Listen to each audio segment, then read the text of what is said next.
Hi, everybody. Hi, we are live now. It's myself and Mike Lingle. Hey, Mike, how are you doing today? Doing great. How are you? Good. So how are you getting through? Let's just, before we dive in, just how are you getting through these COVID times? What's happening in your neck of the woods? Spending a lot of time at home, which actually I was cheating because I was working from home before this. So my actual work days aren't that much different. But now my entire family is home all the time, and I'm sharing an office with my lovely wife. So it's good. It's bringing us all closer together. That's good. That's awesome. So, Mike, can you tell us a little bit about your background? Sure. I started off as a software developer, and then grew that into a business where I created a presentation product that television networks were using. So I got hired by the Discovery Channel to help them sell the ads on the network. Like when you turn on Discovery and see the ads, they wanted presentations that looked like television but were editable like PowerPoint, and that they could control from a central location. So if they added a show, or if a research number changed, or if a price changed, they could make a change in one place, push a button, and that would update every presentation across the entire sales team. So a business partner and I put together a team, we built that, and it went really well. So then we turned around and sold it to CNN, TBS, TNT, Cartoon Network, Fox, USA, Sci-Fi. We turned that into a whole business. And from there, that grew eventually into a cloud platform called SlideRocket that we raised a couple rounds with a new business partner. We raised a couple rounds of venture funding, and it got acquired in 2011. So I had been through an entire cycle at that point. So then I actually took a couple years off and just DJ'd and produced music for a while, which was great. That was back the end of New York. And then my now wife got a job offer in Miami, so we moved down here. And then I got back into tech, started running some accelerator programs for startups down here, and started really working with entrepreneurs and trying to help people, avoid some of the mistakes that I had made along the way. And one of the mistakes I made along the way was in the first version of my business, I didn't really understand the numbers. So my business partner and he was creative, I was tech, and I was also running the business. But we didn't really understand the numbers, and the business worked great as long as we were growing. But I'm old enough that we hit the .com crash in 2000, and the business just stopped. And all of a sudden, we were out of cash. It turned out we had no buffer. We'd been sort of robbing Peter to pay Paul. And there was a day where we had to lay off pretty much the entire company. So we split the list of people, and he laid off half of them, I laid off half of them. It was terrible. Yeah. And from there, I decided I really needed to understand the numbers much better. Yeah. So the second time around was when we built, I got a different business partner. We built the cloud-based business and did a much better job. We built the financial model. I really started to understand how the numbers worked. And that business went much better. We ended up, as I said, we ended up getting acquired. And then in running the accelerators, I really spent a lot of time working with lots of different companies, and I've just realized how important the numbers are. Entrepreneurs tend to be great with the product. Some of them are good with the marketing and the sales, but the marketing and sales, you really have to have customers. So there's that piece, but then you really need to understand the numbers and the finances and make sure there's an actual business there rather than just, an expensive hobby or a charity. Absolutely. No, yeah. That was a lot of information. It's so true. And even in my own business, I when I was when it was great and it was great for a long time, and I was on long trajectory, and then all of a sudden we hit, the Great Recession, and then, but even then I still didn't look at my numbers. But it's that's the thing, know your numbers. It's that's what everybody says, know your numbers. And it's the one thing that we don't as creatives or even as business people of a sort don't, it's I don't want to know the numbers. I just want to do my thing. But it's so important.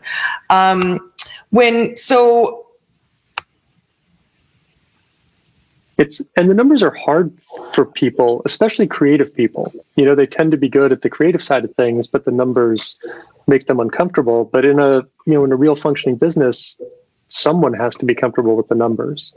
Yes. And what I was finding, so I got pretty good with the financials. So I kept helping startups by building the financial models for them. And I actually found out, I suddenly realized I was doing them a disservice because at the end of it, they had this fancy financial model that I had built, but they still didn't understand the numbers. So then I started looking for ways to educate them about the financials and create a financial model where they had control in an easy, not confusing way so that they could change their assumptions, they could understand where the numbers were coming from. And as the business evolved, they could keep their financial projections up to date. So does that have to do with the online, the rocketperforma.com? Yes. Yeah. So I've been working on this for 4 or 5 years now, and I'm finally productizing it. So I put together the draft. It's the first version of the website. I just did that last week. I've created this financial model that I've been sitting here working on it all day, trying to get it ready to go. But the idea is it's something that I can just put in people's hands. I've also created a ton of short little video tutorials. So you can just click on a link for whatever you're working on, and I'll whisper in your ear for a minute about what it means and how to think about it. So I'm trying to give people as much information as I can for them to quickly put their financials together. That's awesome. Well, let me ask you, what would say your top 3 tips be for startups? I think the first one is, like I said before, I think people are usually pretty good at the product or service. They have a pretty good sense of what they want to build.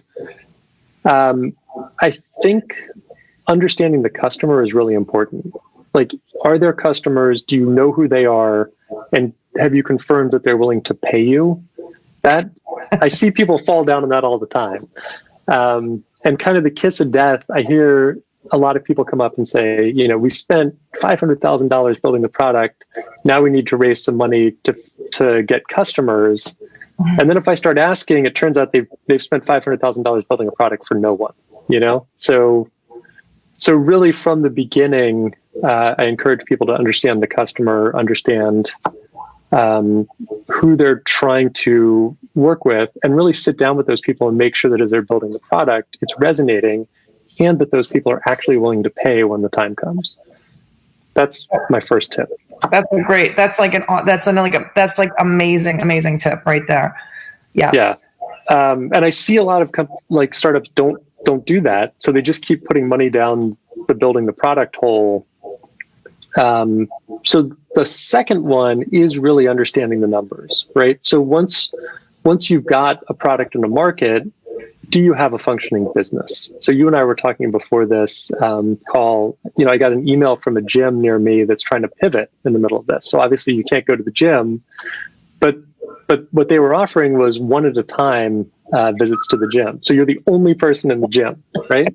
And they wipe the whole thing down between customers, which sounds great, right? So, and clearly there's a market for that. I would love to go to the gym. The question is, what's the price? Are people willing to pay that price? And does that revenue, so if you can only do 8 to 10 customers a day, at the price that people are willing to pay, does that actually turn into a business that covers your costs? Or, but do you have a functioning business? Or again, are we back to the charity or expensive hobby? Yeah, exactly. So the numbers are key. And I think the third tip that I see a lot of startups struggle with is telling everyone. I think a lot of people think you need this stealth mode, or you need to keep secrets, or someone's going to steal your idea. I rarely see someone steal someone else's idea. What I see is people not getting out there enough. So the strategy that I've seen work best is just tell everyone what you're doing. Don't necessarily give away the secret sauce, but you are going to build a business that is uniquely yours anyway. And you're much better off if you open up to the universe and just say, universe, this is what I'm doing. Everyone I know, this is what I'm doing. People will bring you opportunities. They will make introductions. The more you can simplify for them and explain to them what you're doing, the more everyone will help you. That's awesome. So that's my third tip. No, that honestly, that's amazing. And you mentioned, and also, like you said, the universe opening it up. It's like this law of attraction thing happening once you put it out there. I think that's awesome, because I think a lot of people are looking to covet, like you said, they don't want people stealing their ideas. But I love just put it out there, and it will be uniquely yours. That's a huge piece. It will be. Yeah. And I guess I had some questions, so let's see. I guess one of the questions I want to say is, how do you see businesses changing now in the face of face of COVID? How do you see businesses needing to shift and pivot's the big word of day, it seems. I think the biggest thing is we're all coming to grips with the fact that this is going to go on for a while. I think when we first started this, we were like, oh, this is going to be a quick, we're going to be in our houses for a minute and then we'll go back outside. Unfortunately, I think some of that will happen, but it's definitely, we're going to be in a new normal that is very different. And we're not just going to bounce back to the way we were. So then the question is, what does that mean for your business? Obviously, online is working really well right now. So if you have nothing online, you probably need to put something online. Delivery is working really well right now. So if you're in a store waiting for people to come to you, maybe you can get your products to other people. And then I think things like the gym, can you create single person experiences that are safe? Maybe there's a way to do something around that. But I would be looking in those areas. And I think most businesses have started to do that. But now's the time to pivot. And now is actually a great time to start a business. The numbers came out today and we've had 33 million new people unemployed just in the past month. So some of those people need to start businesses. Their jobs may not ever come back or may not come back in enough time to save them. So the quicker you can start thinking about what you can do, and the quicker you can find customers, and the quicker you can figure out the financial piece, the faster you can get into motion and get moving on that. Yeah, that's great. That's great advice. I have a question, I guess, to follow that up. How about companies that are in existence, that are already there? How do they begin to, how do you begin to assess what a pivot strategy might look like for you? Just say, I have a business, right. Something needs to change, but where's this light bulb moment? Where does that come from? I think the first thing is you have to admit that there's a problem and the problem's going to go on for a while, right? And I think, some companies have said, okay, we'll change now. And some companies are thinking, oh, this is just going to last for a month and then we'll go back to the way we were. So I think the first step is just like, if you're going to pivot, you have to commit that this is going to go on for a while and it's worth doing the pivot, because it's going to be a lot of work, right? And then second, I would start with the customers. I would get in communication with the customers and try and understand what their new reality is. And from there, try and understand how you can plug into that new reality. Mm-hmm. Again, we were talking at the beginning, I think entrepreneurs can get themselves into trouble when they sort of invent something in their mind and don't check with the customers. Yes. I think Amazon's been really good about, really understanding the customers and building things that are useful and inexpensively priced so they're attractive to the market. Yeah. Yeah. So. And what I would say, part of the way Amazon does that is when they have an idea, they start by writing the press release as if the idea were complete and they were sending it out to the market, and then work backwards from there. So it's kind of a different way, as opposed to saying, I'm going to build this product and then go find the customers. They start from, we're announcing this to our customers. What does it look like? And then work backwards to the product. Yeah, I love that. Because then you're exactly creating something that people want. And it's kind of like insurance policy, because that's the thing. I think a lot of people can, spend time and have meeting upon meeting in boardrooms and pontificating and what ifs. And then they come up with this grand idea and it's like, no one wants it, instead of like bringing the customer into the conversation and making it part of this, part of the decision making. I think that's a great tip. That's huge. And I think another thing is placing small bets quickly. So doing tests rather than committing 1,000%, get a test in place and see what happens, right? And then you can decide from there, is this working well enough that we can evolve it, or is it just not working at all and we need to do something else? So like with Rocket Pro Forma, I threw together the website in 2 days. It's not the world's greatest website, but it's good enough. I'll be able to launch it and get feedback, see what the interest is. And then from there, if I want a better website, I can commit to figuring that out, I love that because that's the thing. It's like everybody will tell you, like any type of like thought leader, they'll just be like, just start. Just do it. Just get it out there. Because sometimes we're like, we're waiting for that perfect moment. That perfection is the enemy of execution. Like Tony Robbins says, it's like we're waiting for the perfect moment. And then we just sit by the sidelines, or it's just never happening. But like throw it out there, and I love that. So yeah, I want to mention that again. So that's the rocketperformance.com. So yeah, I actually went on there, and there was a video that I started to watch, but then I had to jump back onto here because you just told me about it. So there was a video that really explains it thoroughly, like what this is, and it seems like an amazing tool for anybody that's contemplating a business or in a business who really doesn't look at their numbers. Because I'm definitely one of those people that is like number averse. So I love that you're creating a product for people it's needed, and especially now it's really needed, I think, with the state of things.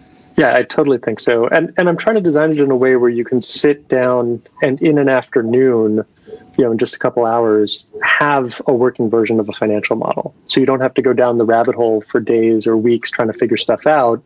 It's all there. You just enter, your assumptions. And it also gives you a mental framework. So if you don't know the answer to something, you at least know that there's a question, and you can start to think about it. So it gives you the whole soup to nuts view, put together what you can, and then go get the answers to the things you can't. But at least you have the mental framework now. I mean, that's genius. It's totally illuminating. It's to give you that you need information. You need information to have a business, and to get that type of information, just starting to ask the questions, so important. Correct. Yeah. Anything you want to, any final thoughts you want to leave us with, that you think our viewers might be interested to hear?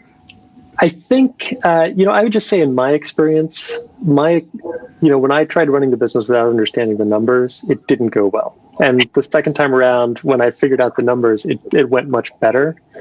And kind of the pinnacle of good financial management. So, when Bill Gates started Microsoft, he had a rule once the business was working that they had to have a year of cash available at all times. And he figured that with a year and as many smart people as he had working at that company, no matter what happened, they could figure it out. So, if Microsoft had been, Bill Gates' company when they hit the pandemic, they would have had a year of runway, right? Which is pretty amazing. I'm not necessarily recommending that, but Bill Gates is now one of the richest guys on the planet. And actually with this virus, there's a lag between when you find a vaccine and when you can actually manufacture the vaccine at scale. So he has enough extra money lying around that his foundation has actually picked 7 likely candidates for vaccines. They're building the factories now, even though 5 or 6 of those 7 factories will be the wrong thing and will never get used. But he has that kind of money to sort of speed up a process that is vital to the human race. And it all started from him being responsible with his numbers when he was running his business. So that's kind of the blue sky dream. But I think for all of us, there's a lesson to be learned there. Having a buffer, understanding the numbers, building in the ability to withstand shocks, because we all realize now anything can happen, right? Yeah. No, yeah. Right. No, it's so true. Thank you so much for sharing with us your knowledge and your insights. And it was really great. And once again, it's rocketproforma.com. And I'm going to put that link in the group because I think people should check it out if they're entrepreneurs, business people, owners, or people that are thinking about starting up. So, and now is a great time. Like Mike said, if you're thinking about starting up, now is a great time. Now is the time. All right. You have a great rest of your day. Say hi to Katie and the kids. I will. She says hello. All right. Bye. Thanks.